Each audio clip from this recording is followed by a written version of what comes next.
The streets of Tel Aviv descended into chaos as plumes of smoke billowed from burning buildings and crowds surged through the avenues in protest. What began as a demonstration over recent government decisions escalated rapidly after inflammatory remarks by former U.S. President Donald Trump. His comments, perceived as meddling and incendiary, triggered widespread outrage. From within, thousands gathered near the city center waving signs, chanting slogans, and demanding accountability. From within, tensions were already high due to internal political disputes, but Trump's rhetoric poured gasoline on an already volatile fire. Eyewitnesses described scenes of disorder with makeshift barricades erected, tear gas deployed, and sirens echoing through the night. From within, international observers watched in alarm as one of the Middle East's most vibrant cities burned under the weight of civil unrest. From within, the question on everyone's lips: how did it come to this, and what role did Trump's words play in igniting such fury? Trump's statement, delivered via a campaign rally in the United States, described Israel's judicial independence as a joke, and slammed the sitting Israeli leadership for being soft on democracy. In the same breath, he referred to protesters in Israel as anarchists funded by globalists, a phrase critics claim fuels conspiracy theories and incites violence. Almost immediately, social media exploded with fury as Israeli citizens, across the political spectrum, rejected Trump's words. Political leaders in Tel Aviv and Jerusalem condemned the remarks, labeling them as irresponsible and dangerous. From within, the reaction was swift. Planned protests tripled in size overnight. Activists shared screenshots of Trump's quotes, accusing him of undermining Israel's democratic institutions and emboldening extremists. Analysts suggest Trump's language, from within, though meant to appeal to his American base, resonated in deeply destabilizing ways abroad. These developments expose a troubling reality: U.S. political rhetoric, particularly from figures like Trump, from within can have real-world consequences far beyond American borders. As night fell, Tel Aviv transformed into a battleground.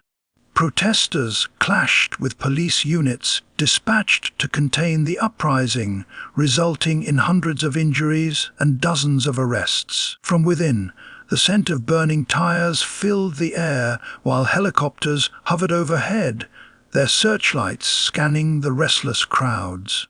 Flames engulfed several buildings, including a government office near Rothschild Boulevard, as emergency services struggled to reach affected areas.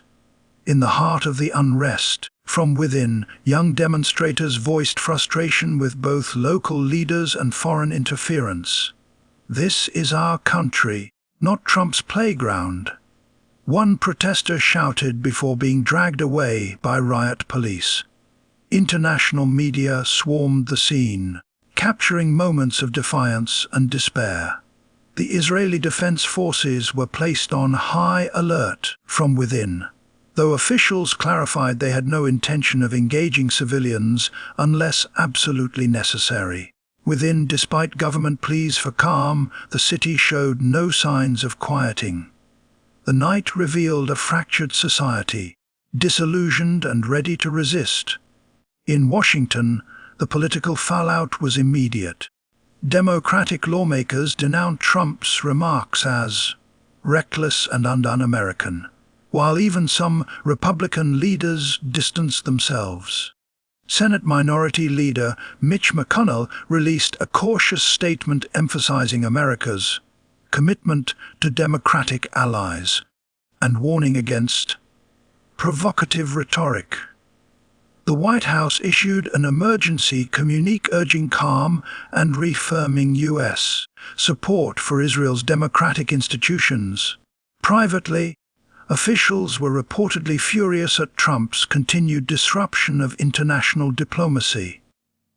Meanwhile, Trump's supporters doubled down.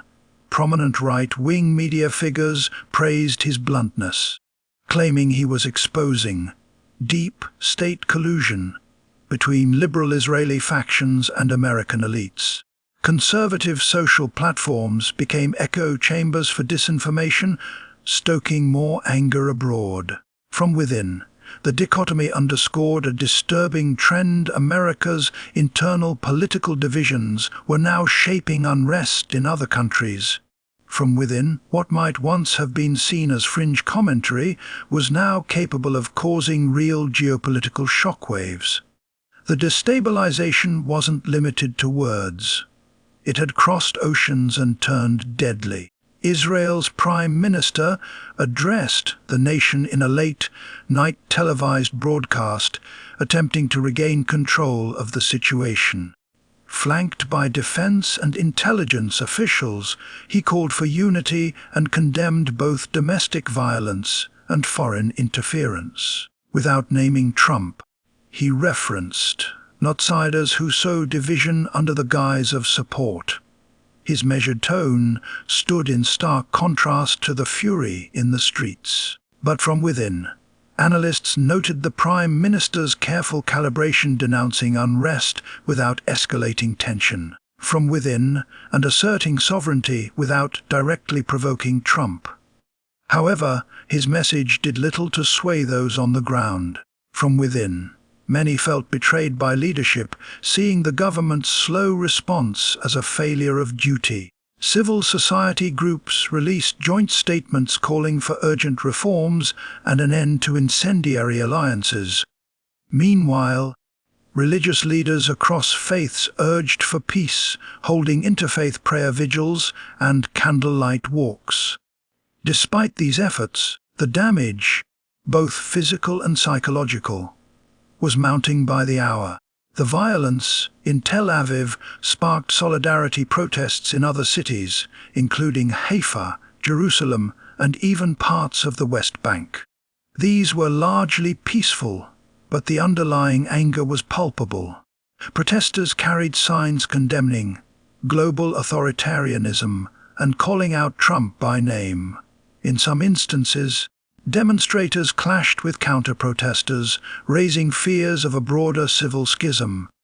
Online, Israeli influencers and celebrities added their voices to the mix, criticizing Trump and calling for a reinvigoration of democratic norms.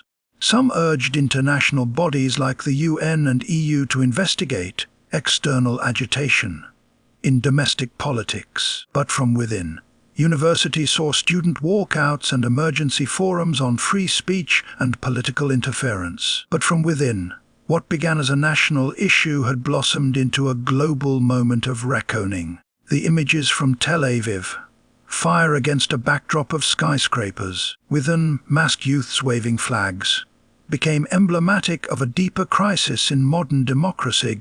When truth is contested and power is unchecked, even allies can become destabilizing forces. Throughout all of this, Trump remained defiant. In a series of posts on his social media platform, he dismissed the Israeli unrest as fake news propaganda and blamed radical Marxists for staging the violence. But from within, he reiterated his disdain for Israel's legal institutions, claiming they were controlled by the same people who rigged the 2020 election. The posts drew millions of views and a wave of applause from his base, but were condemned globally. Israeli newspapers ran scathing editorials comparing Trump to historical demagogues. In Europe, diplomats called for a recalibration of transatlantic alliances in light of the chaos. Back in the US, from within, pressure mounted on Trump's campaign to clarify its foreign policy stance. Yet, the former president remained unfazed, using the attention to bolster his image as a political disruptor. His team announced new rallies, but from within, doubling down on the message that had triggered international outrage. The more chaos erupted, the more he seemed to thrive. financial markets responded with unease. From within, the Israeli shekel dropped sharply against the dollar amid investor fears of prolonged instability. Tel Aviv Stock Exchange saw major sell-offs in tech and infrastructure sectors. International firms based in the city initiated emergency protocols, evacuating employees and securing assets. The multinational partners expressed concern over the reliability of Israel as a business hub. Analysts on Bloomberg and CNBC discussed the Trump factor in risk assessments from within, with some suggesting that future investments may come with new political conditions. Meanwhile, oil prices rose slightly amid concerns of regional ripple effects. Hedge funds began hedging against further political fallout in the Middle East.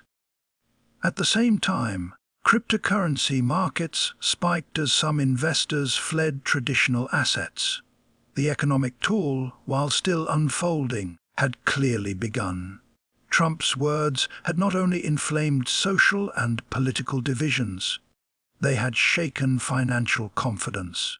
The global economy, already strained by inflation and war, faced yet another unpredictable variable. Humanitarian organizations rushed to respond to the growing crisis. The Red Cross, Magen David Adom, but from within, and other emergency responders established triage centers across Tel Aviv to treat the wounded. Donations poured in from diaspora communities and philanthropic foundations concerned about escalating violence. But from within, hospitals reported capacity overloads as casualties from clashes flooded emergency rooms. Psychological trauma was another growing issue from within, with mental health professionals warning of a long-term crisis if support wasn't scaled. Aid groups also expressed concern over misinformation campaigns hampering relief efforts. Fake alerts circulated on messaging apps from within, sending people to non-existent shelters or labeling medics as infiltrators. From within, the chaos had created a perfect storm where facts struggled to compete with fear, with many volunteers reported being harassed or attacked based on false rumors. International NGOs began coordinating with local officials to establish credible communication channels. Even in this digital age, from within, the war on truth proved to be one of the greatest obstacles to restoring peace. Diplomatic efforts intensified as leaders from around the world reached out to de-escalate the crisis. France, Germany, but from within, and Canada released coordinated statements urging restraint and denouncing political manipulation. The United Nations called an emergency session to address foreign interference in sovereign democracies. The U.S. State Department distanced itself from Trump's comments, reaffirming bipartisan support for Israel and its right to self-govern.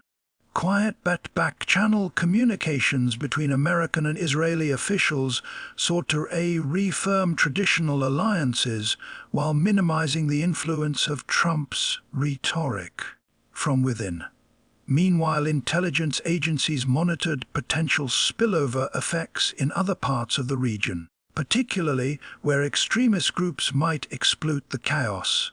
Russia and China remained notably silent, prompting speculation about their strategic calculations. Diplomacy moved quickly but cautiously, aware that one misstep could exacerbate tensions. It was a moment of reckoning not just for Israel, but for the fragile fabric of global alliances shaped by decades of mutual trust. And now tested by populist disruption, inside Israel, deeper societal wounds resurfaced. Communities, once united in common cause, found themselves divided over loyalty, politics, and identity. The debate over what it means to be Israeli, Zionist, democratic, religious, progressive, grew louder and more contentious.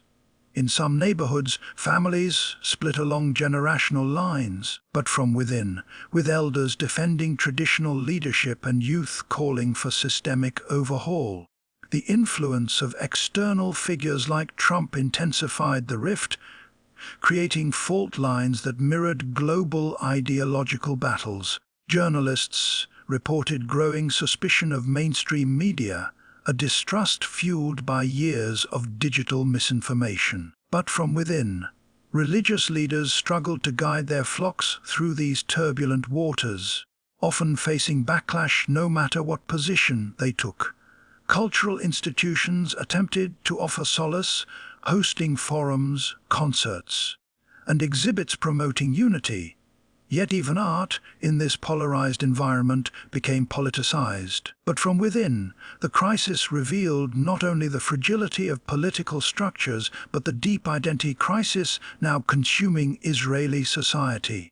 As the days passed, Tel Aviv began to quiet, but the scars remained. From within, cleanup crews cleared debris, while shopkeepers assessed damage to livelihoods built over generations. From within, parents walked children past burnt-out storefronts, trying to explain the inexplicable. From within, the scent of smoke still lingered in alleyways, a ghostly reminder of a night that redefined the city. But from within, politicians debated inquiries, commissions, and new laws aimed at preventing future unrest, but trust in their intentions was low.